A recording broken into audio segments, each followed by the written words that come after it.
not God. I mean...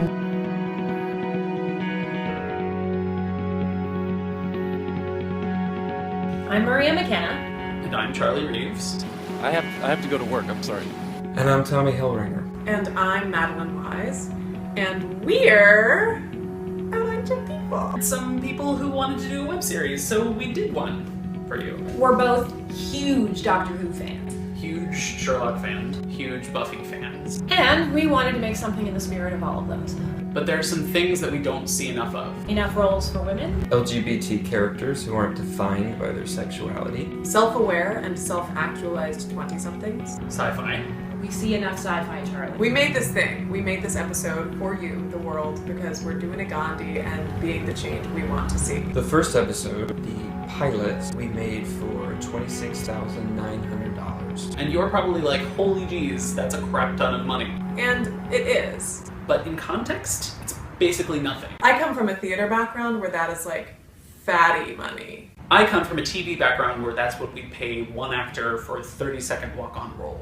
New York is an awesome place to film stuff. Even if you've never been here, you probably feel like you have because so much stuff is filmed here. And inextricably New York-y shows like Damages, Girls, The Good Wife. Smash. Boardwalk Empire. Law and Order. Blue Bloods, yada yada yada.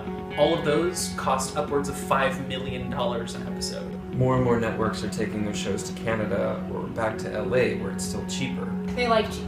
So do we. We know that you don't need a $25 million marketing campaign to do a show, and that we can shoot a 15-minute episode in like 5 days. And we know that the most important elements in a story are in the story itself, in the story and the characters and the place. Everything else matters. But it doesn't matter enough to spend $5 million on something just because the money exists to spend.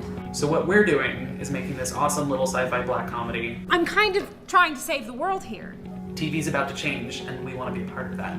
We found an investor to give us cash for the first episode. We shot that first episode to prove that we could do it, and do it well. And now we need your support. We feel very strongly about this story and about the direction that we're taking it in. We're determined to show some 20-somethings actually accomplishing something. Like Buffy used to. And this story, which at its core is about some heavy stuff, is a story that we have to tell you. And the first episode was just the first few pages of that story. So please help us finish it.